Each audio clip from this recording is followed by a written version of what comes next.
Hey, welcome back to Divorced Dads of America, The Rebuild. I'm your host, Anthony Thompson, founder of Divorced Dads of America. I had a question come in from a friend and a member in the community, and we're going to tackle what that was like. They were very distraught, they were hurt. And I'm going to share a little bit of my side. I'm going to share a little bit of his side. I'm going to give you guys some things you can do today. Take away, plan, build, grow, and not allow these things to run your life, but use them as fuel instead of them using you. So here's my moment, a moment I wasn't prepared for. When your ex starts dating, and man, I went cold. It was like someone reached inside my chest and turned something off. I didn't see it coming. Um, Not the feeling I thought I was past her, not the reaction. I just thought I was stronger than that. What hit me the hardest, and it's funny, is because I teach my kids this. I tell my kids all the time. I said, you control how you feel. You never give that power to another person, place, or thing. You never let someone else's choices determine your emotional state. And here I was, my emotions completely hijacked by what someone else was doing with their life. I was embarrassed. I felt like a loser. I felt like a failure, like somehow her moving on was proof that I lost. And I had to sit with that because what was happening was not about her. It was not about him. It was about something in me that I was not ready to see. And today, that's what we're going to dig into. If it hasn't happened yet, guys, it's going to happen. And if you're in the middle of this and you're going through the emotions and the feelings, then this is for you, of what to actually do. Real stuff. Not easy, but it works. So first of all, I want you guys to know we're about 100 or so guys from our 1,000 sub milestone. So if you're not on Spotify or Apple, drop a sub, drop a comment, drop a question, share this with one dad. One click from you gets us a step closer. That's it. Just 2 clicks, boom, boom, right now. Dads every week are messaging me saying, I don't know how I found you, but I found you. And I want to say thank you all to those of you that are clicking those links, subscribing, and sharing. Thank you. Because I can't do it alone. There's a million dads that I want to transform. I want to change their life and legacy. I want to change this nation. Ultimately, I believe you guys are going to do it. So let me dig into it. What actually happens when your ex starts dating? Oof. Tell you what happens. You feel it. That's what happens. So I want to name what actually happens because most dads they'll perform strength about this in public, but then they'll fall apart in private. And that's usually the phone calls I get. They're at their home alone. They saw their ex with somebody else and they're devastated. They spiral, they go ruminate, all these sorts of things. So we're gonna talk about it. It's when you first find out, maybe your kids mention it, right? You got little kids, they just say everything. Your older ones are much more guarded. Maybe you see something on social media. Maybe a mutual friend lets it slip. And in that moment, something shifts. Immediately, something shifts, not gradually. Some dads, it's anger. For others, it's a hollow feeling. For others, it's what I experience, just cold. Whatever the flavor it is that you got, the reaction is almost always bigger than you expect, bigger than you think it should be. And then comes the shame, right? Because you're divorced, you chose this, or it was chosen for you, or you agreed to it. You've been telling yourself you are moving on. You have been doing the work. And now this reaction is sitting in your chest telling you that maybe you have not moved as far as you thought. So psychologist Lisa Phillips at Northwestern did a study on post-divorce adjustment. And she said that the discovery of a former, listen to this, guys, this is real. This is what you're feeling. And this is the study that they did. So first, I want to validate what's going on in your brain, what's going on in your chest, what it feels like, right? Her study said that the discovery of a former partner's new relationship is one of the most psychologically disruptive events in the post-divorce period, often more destabilizing than the divorce itself for men who have not fully processed the identity loss. So What I'm telling you, the reaction is not weakness, man. It's unfinished business showing up uninvited. The most important thing I want you to hear before we go any further, the strength of your reaction is not a measurement of how much you still love her. It's a measurement of how much of your identity was still attached to what she thought of you. That's a completely different thing. It's a thing we're going to work on today. Right? When you're with somebody for that long and you're divorced, you get it. But then when they choose somebody else, that feeling, that gut punch, that's what we're talking about.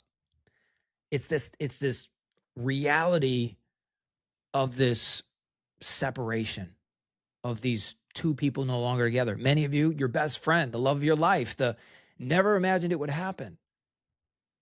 And it's like a sword to your stomach. So let me share with you what it's exposing and what it was exposing in me. And hopefully you'll take some things, learn some things, and apply some things. That's the goal here. I don't need consumers. I want people that are creating. I want people that are doing. So I had to sit with this for a while before I could see it clearly.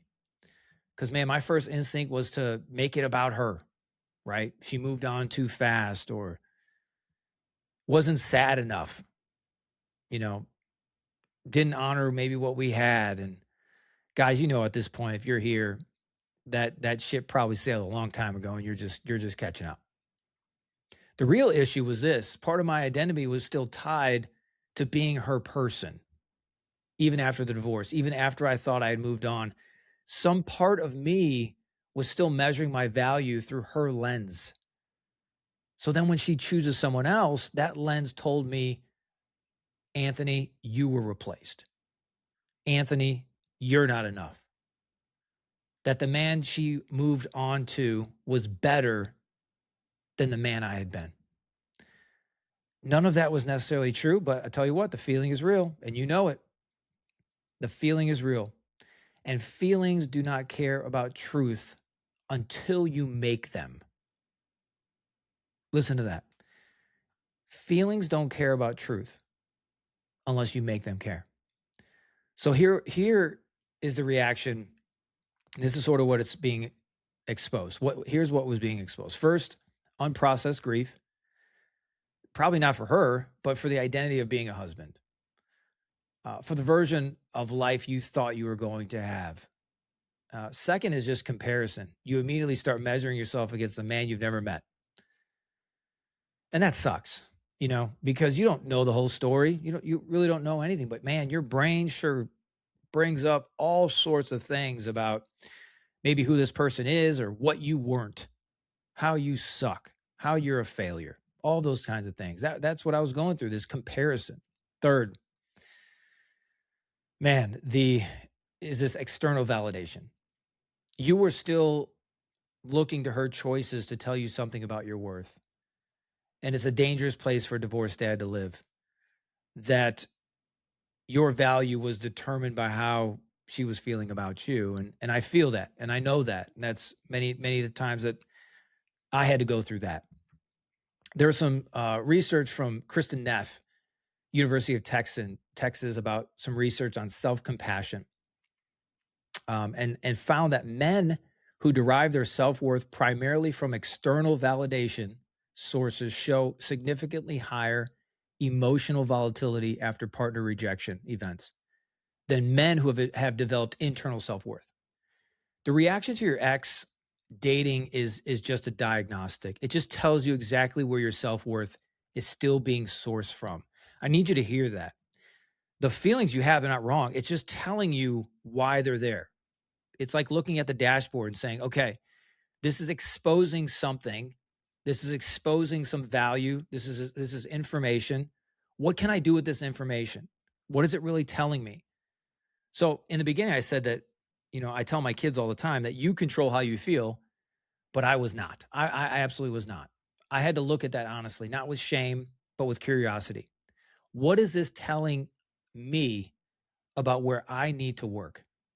What work do I need to do? What is this exposing in me? So I'm going to give you this framework today. It's It's what I would call the reclaim protocol. It's a framework, simple to get your power back, right? This is life. It's going to happen. I talk with dads, I lead dads, I guide dads about preparing instead of reacting. I want you guys to have tools. I want you to have a roadmap. I want you to have a blueprint. I want you to know in advance these things are coming and they're going to come again. They're going to push you and jab you and stab you, and they're happening again. So when we create systems, which is part of the FAST systems, is systems and strategy. The reason why we create systems and strategy is because it's coming again. This does not go away. This is a test you keep taking until you pass the test. So the protocol looks like this. Number one, name the specific feeling without the story. Not she moved on too fast and it's not fair and he's probably this and she's probably that. Just the feeling. I feel replaced. I feel inadequate. I feel embarrassed. I feel like a failure. Name it without the narrative, because the narrative keeps you stuck in the external. The narrative is a story, and we talk about this a lot. It's change your state, change your story, change your strategy. Change your state so you can change your story. So we can name the specific feeling. That's important. Name the specific feeling clearly. Look at it. Write it down. Because the second move is this: ask what it's exposing rather than what it's proving. Your reaction isn't proof that you're weak or that you still love her or that you'll never recover. It is exposure. It is showing you something about where your identity is still anchored that needs to shift. Ask, what does this reaction tell me about where I'm sourcing my worth right now? That question is worth more than any answer your brain gives you in the first hour of finding out. What does this reaction tell me about where I am sourcing my worth, your value? Guys, your identity has collapsed, which is why you're having these feelings, which is why we talk about and teach guys how to rebuild their identity of who they are, not on external validation, but on internal knowing of who you are, what you're capable of, what you're great with, what God says about you. And then we work from those. But until we expose the lie, until we expose what this is revealing in you, then we can't work on the new system, the new thought, the new identity of what you have. The old is gone, my friend. The new has come. The question about the new is whether or not you want to actually take the new on. You have a choice every day, the old or the new, the old or the new. Once you expose the old and understand what it is, where the value is, then you can move on and say, I'm going to take the new. I'm not just going to cover this up under a rug and pretend it's not there. No, you've got to face it. You've got to face the feelings of when you see her with this guy, when you see the guy with the kids. I am walking you through the valley of the shadow of death. You need to fear no evil. God is with you. You have to do the work. You don't get a magic unicorn to get past this one. Move number 3, apply what you already know. You already know this truth. You have said it out loud. You control how you feel. You never give the power to another person. Now apply it to yourself with the same conviction that you could apply it to your kids. I had to do that for me. I had to apply that. Why am I allowing something, someone, a place to determine how I feel? How do I want to feel? Anthony, how do you want to feel? I want to feel at peace. I want to feel love. I want to feel joy. I want to feel those things. Okay, Anthony. So what do you need to think about for those things? What needs to happen for you to have that? What do you need to focus on? Because what you focus on grows. Your thoughts are the ancestors of your feelings. How do I want to feel? Well, your thoughts determine that. And then you get to decide, how do I want to feel about this situation? Right? Never give the power to another person. Every time these thoughts come back, she chose someone else. You grab it and you redirect it. You don't suppress it, you redirect. What am I building? What do my kids need from me today? What does the man I'm becoming do right now? And I'm going to challenge you. A lot of you need to have forgiveness and more forgiveness and daily forgiveness for your ex, for yourself, for people associated with this because that is only going to cloud your lens of what you see about your ex. If all you see about your ex is how she tore you apart and lied about you and, you know, is alienating the kids, well, those are the lenses that you wear every single day and how you see everything in life. Forgiveness clears the lenses. Forgiveness is where none of that no longer affects you. Forgiveness is that you can pray for your enemies. You can bless your enemies because you actually want your ex in a good mental place. You want her doing well. Why? Because the kids are with her. You don't want her tripping out. You want her in a good place. You want to pray for her. You want to be able to bless her. You want those things because you want great things for your kids. So you got to think about it differently. Joe Dispenza did some research. I love Joe's stuff on decades of neuroplasticity and confirmed that deliberate redirection of recurring intrusive thoughts practiced for 21 days produced measurable changes in neural pathway activation. So you're not stuck with the thought loop. What I'm telling you is you can rewire it. Your mind can change. Your brain can change. Romans 12 says, don't be conformed to this world, but be changed by the renewing of your mind. Daily renewing of your mind, changing these neural pathways into what God says about you, who you are, what you're building, what you're creating. That is changing the story. It's going to change your strategy. It's going to change your life. It's going to change your kid's life. Move number 4, use this as fuel and not as a wound. You can let it use you or you can use it. That is as simple as it is, guys. You can look at stress and let stress use you, or you look at stress and you use that stress productively. Every divorced dad who's built something powerful has had a moment where something happened. It could have broken them. The ones who built something, they used it, not as bitterness, not as revenge. That leaves you empty every time, but as proof that the life they're building is for them, not against them. Galatians 6 verse 4 says this: each one should test their own actions. Then they can take pride in themselves alone without comparing themselves to someone else. That verse is the antidote to comparison, man. Your worth is not measured against the man she's dating. It's measured against the man you were yesterday. That is the only competition that matters. You've heard me say this a lot, and it's a quote by Napoleon. It says, I discovered the enemy. It is I. And when you look in the mirror, that is the only opponent you have. It's you versus you, not anybody else. So take a step back and look at it and say, what do you need to become today? What do you need to think about today? What do you want to create today? What do you want your home to feel like for your children today? What do you want your physical body and your work, your business, what do you want it to look like today? Just you versus you, nobody else. Let me land with this. Here's the part that matters the most and gets talked about the least. Your kids are watching how you handle this. They may not say anything. They may not even know consciously that they're watching, but they're recording everything. If they see a dad who goes cold and disappears, becomes reactive or bitter, they learn that is what a man does when life does not go his way.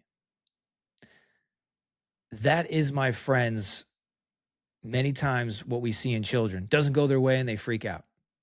Well, take a step back and look at yourself and your life. When things don't go your way, what do you do? And I would guess it's probably similar. It's how you were raised, or it's a pattern that happens in your life when things go your way. It doesn't mean it has to stay there. It means that you can change that pattern. Great. What am I learning? This is happening for me. What am I learning? What can I do in this situation? How can I use this for good? Right? Your kids are watching. If they see a dad who feels it, names it, refuses to let it run him and keeps showing up, they learn something completely different. They learn that a man can be hit hard and stay standing. That is what I want you to see here. And there's some research at the University of Rochester found that children who observe their fathers modeling emotional regulation after stressful events showed significantly higher emotional intelligence scores and better stress response profiles in their own lives compared to children whose fathers either suppressed or were overwhelmed by emotional events. What you model right now is being installed in your kids permanently. You got to know that. You are giving them downloads daily of your life. Every time you see them, they're downloading. So you have to ask yourself, do I want them to be downloading who I am, what I do, what I think about, what I say, who I'm hanging out with? Do you want that? So you have to ask her that. You have to go through that process for yourself. That's what we do. That's when I guide guys and walk guys through it. That's how we script this thing out. That's how we build deep. That's how we get a good foundation so you can build high, stronger, better, faster, all those things. Here's the difference between a builder and a drifter. When their ex starts dating, a drifter lets it run him. He goes cold. He gets bitter. He checks her social media. He starts comparing himself to a man he's never met. Checks his LinkedIn, right? How good is this guy? What's he done with his life? And his kids watch a man who says one thing and does another, right? That's his choices, and his kids are feeling it. They're getting the download. But there's a different side. There's a different side. A builder feels it, and he's honest that he feels it. He does not perform strength he doesn't have.